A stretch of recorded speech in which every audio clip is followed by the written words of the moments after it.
안녕하십니까? 오늘 말씀은 마태복음 9장 35절에서 10장 20절까지 말씀을 읽겠습니다.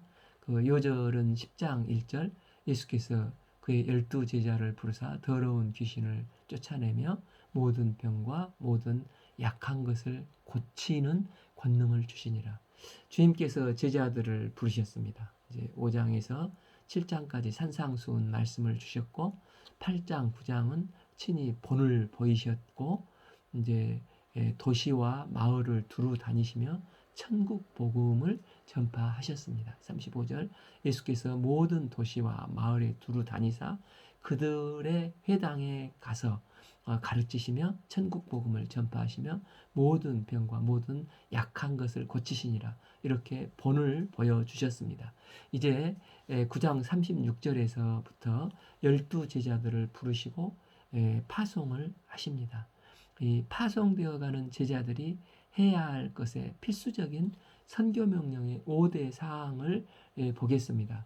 첫째, 보는 것입니다. 36, 무리를 보시고 불쌍히 여기시니 세상이 얼마나 처참하고 지금 양떼들이 제 가운데서 어떻게 얼마나 어렵게 있는지를 봐야 한다는 것입니다.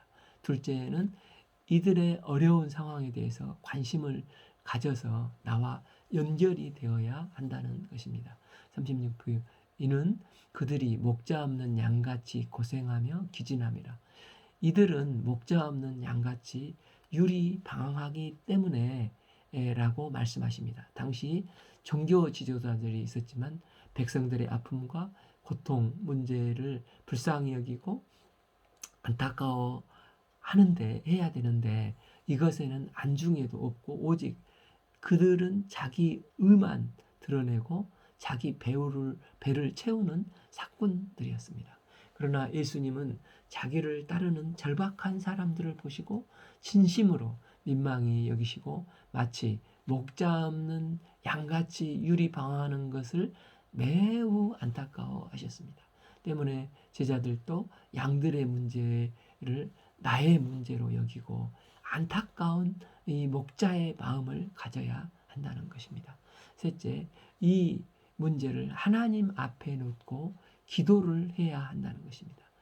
37, 이에 제자들에게 이르시되 추수할 것은 많되 일꾼이 적으니 38, 그러므로 추수하는 주인에게 청하여 추수할 일꾼들을 보내주소서 하라 하시니라.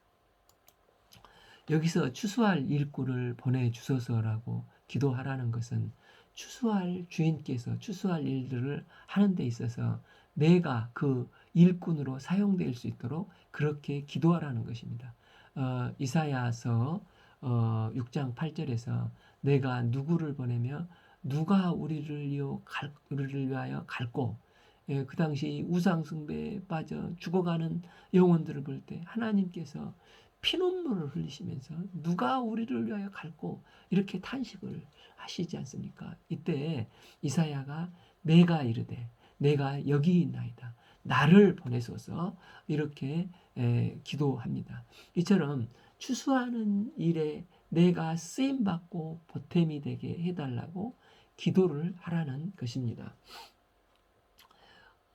그런데 추수해야 하기는 하겠는데 나 자신을 바라볼 때 나는 너무 부족하고 자격이 없고 능력이 없어 보입니다.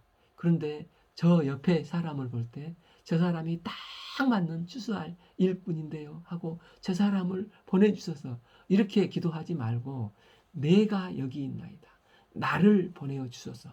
추수할 일꾼이 내가 되게 해주십시오라고 기도를 하라는 것입니다.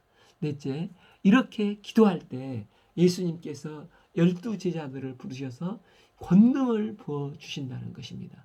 10장 1절에서 예수께서 그 12제자를 부르사 더러운 귀신을 쫓아내며 모든 병과 모든 약한 것을 고치는 권능을 주시니라.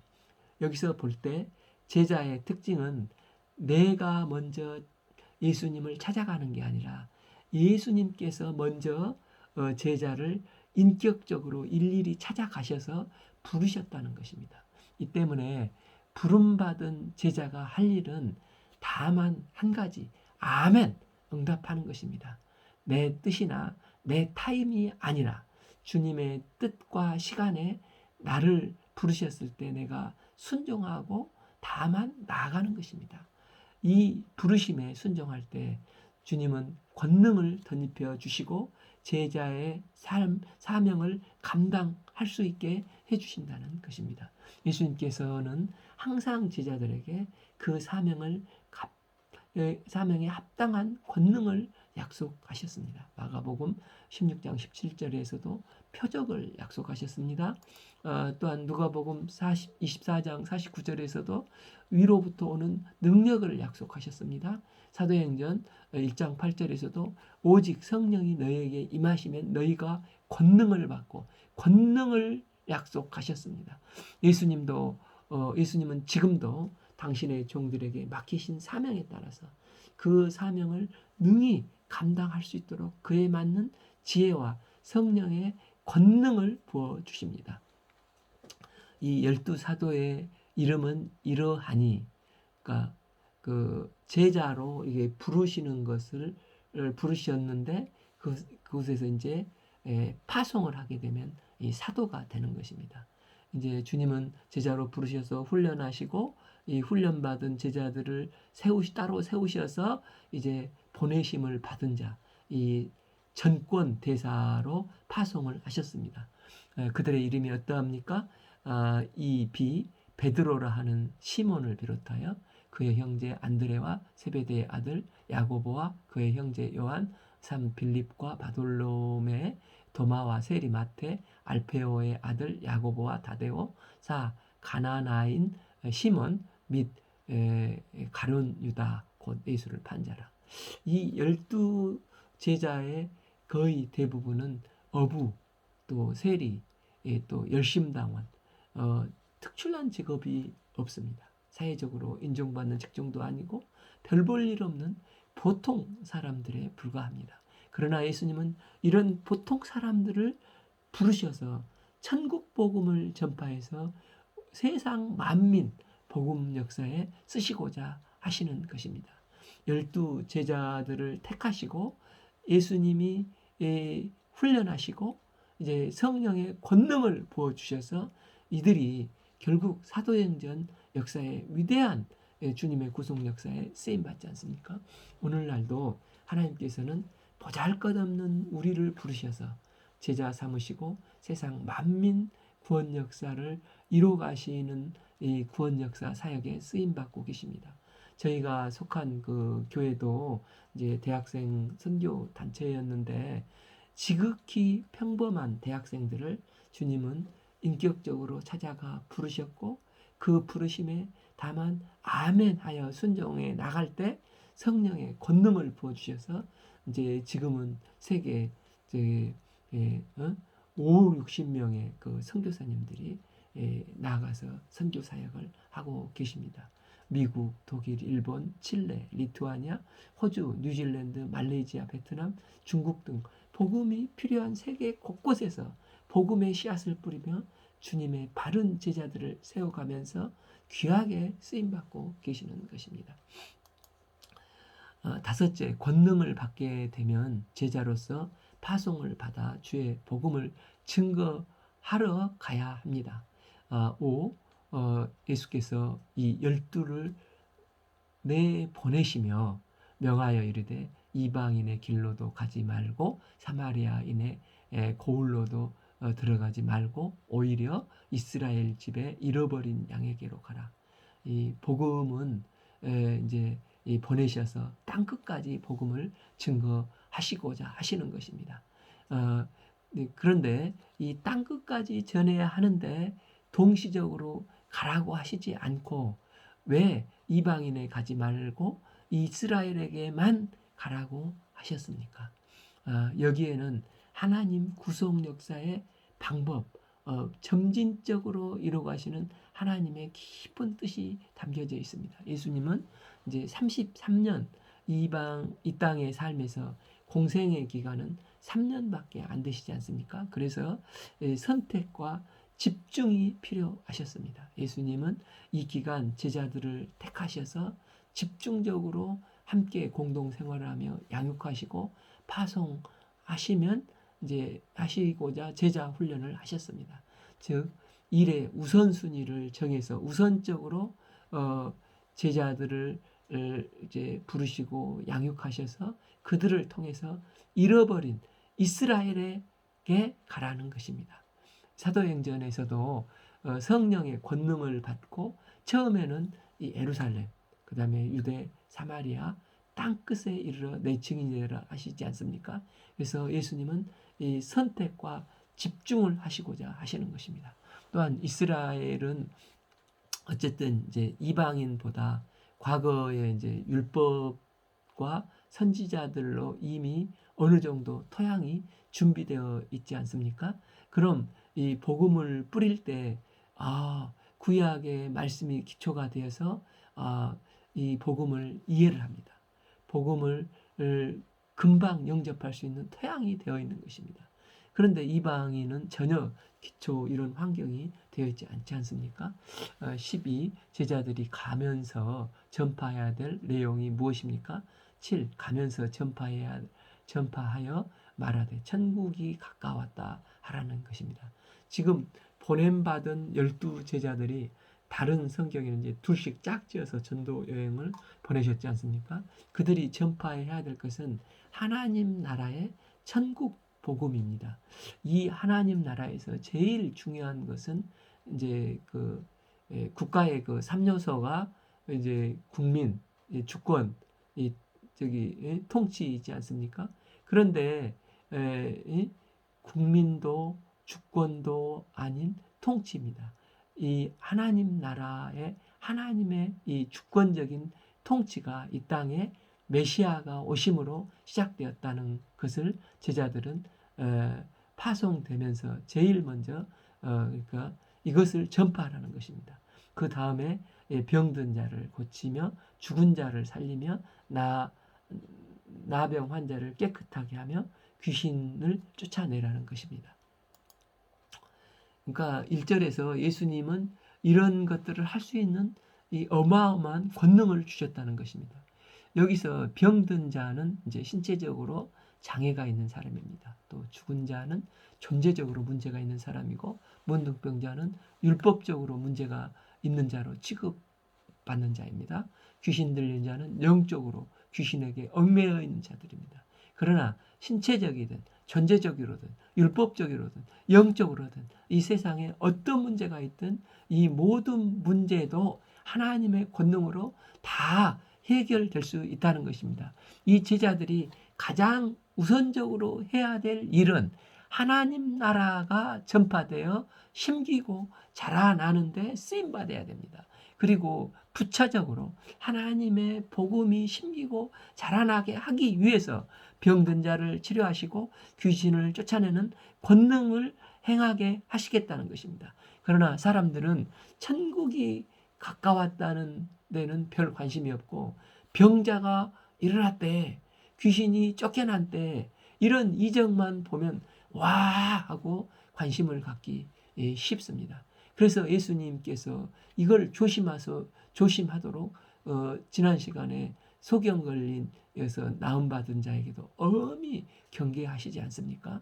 그렇지 않고 병든 자를 치료를 강조하다 보면 정작 중요한 핵심인 이 천국 복음을 놓쳐버리고 기적 소리만 전파되고 천국 복음의 이런 것이 천국 복음이 그 심령에 가려지게 되면 우리가 이 천국 복음으로 끊임없이 자라나야 되는데 성화돼야 되는데 하나님의 형상을 닮아가야 되는데 나는 구원받았다. 이거 단순히 천국 티켓 예약해놨다. 이걸로 끝나버리는 신앙이 되기 쉽다는 것입니다.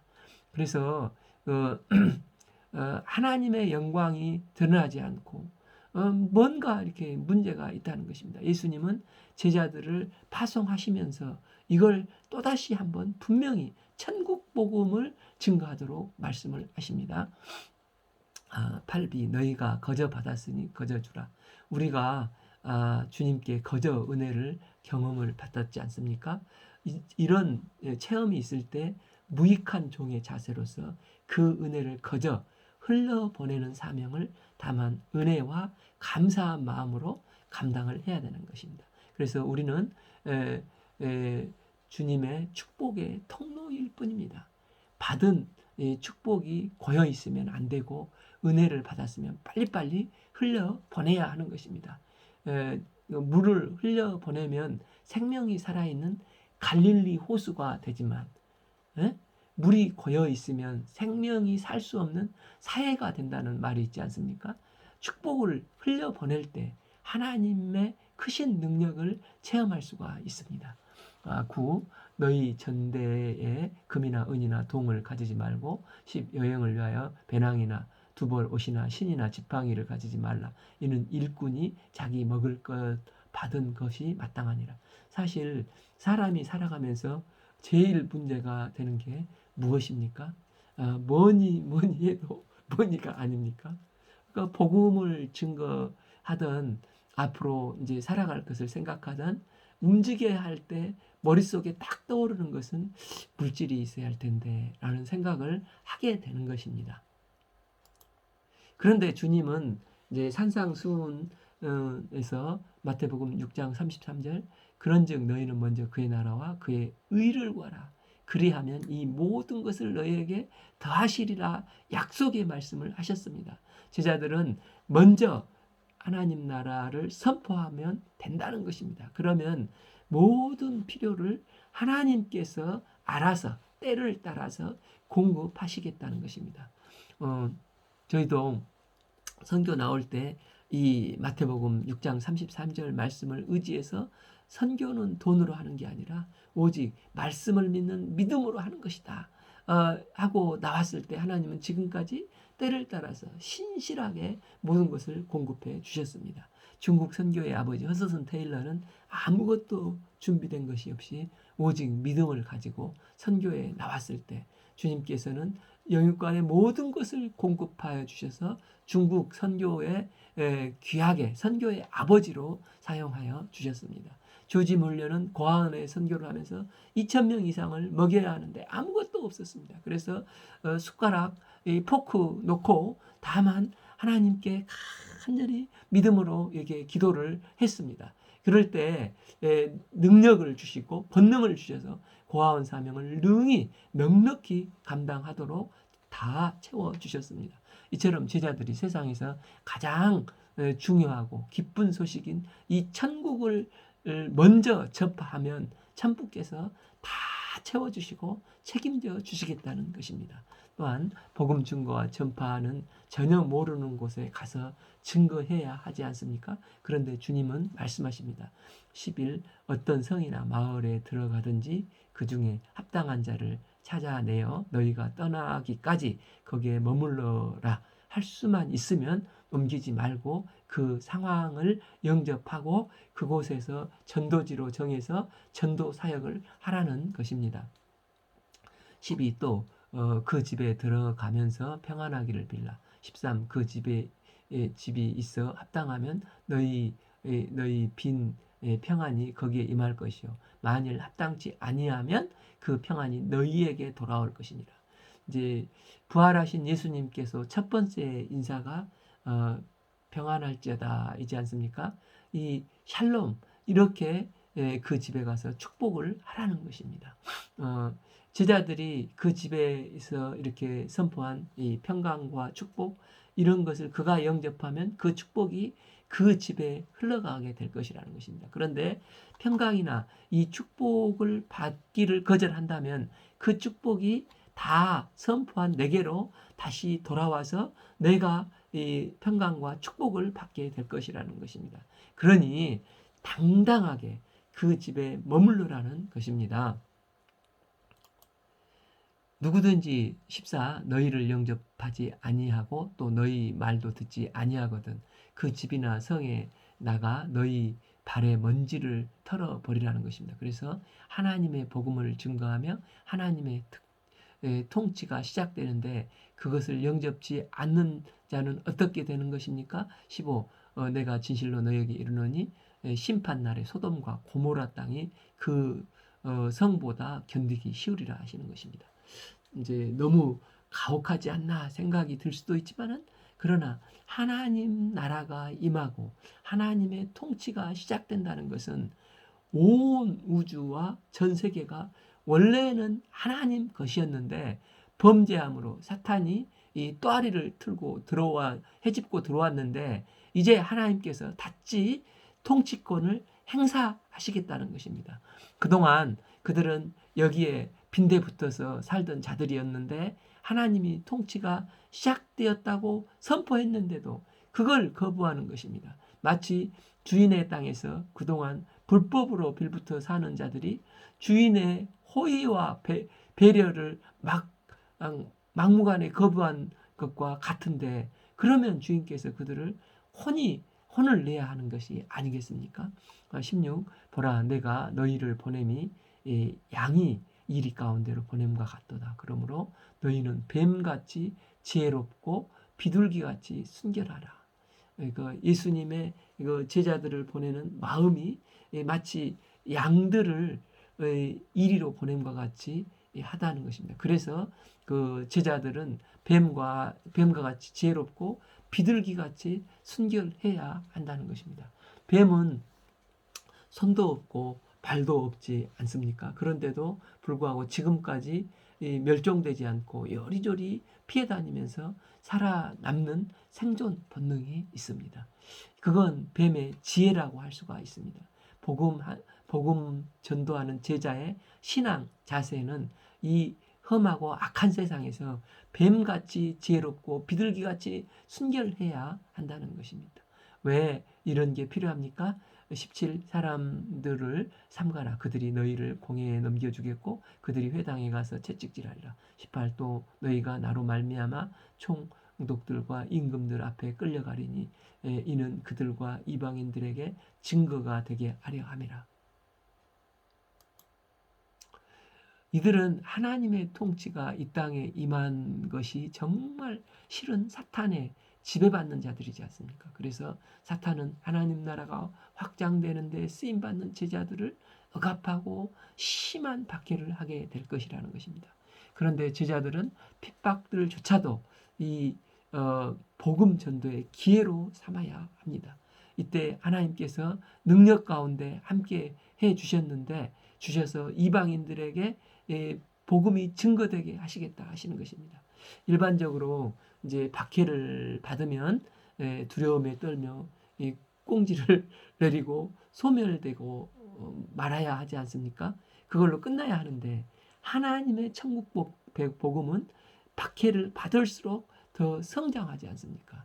스테반은 돌에 맞아 죽으면서도 저들의 죄를 사하여 저들의 죄를 저들에게 돌리지 마옵소서 하면서 죽어가니까 보는 사람들이 이렇게 충격이 되는 것입니다. 제일 놀랐던 사람이 사도 바울이고, 바울은 이렇게 열심히 살아도 평안이 없었는데 스테반은 돌을 맞아 죽으면서도 평안하고 다른 영혼들을 축복하고 천국의 천사의 얼굴을 하며 죽어가는 것입니다.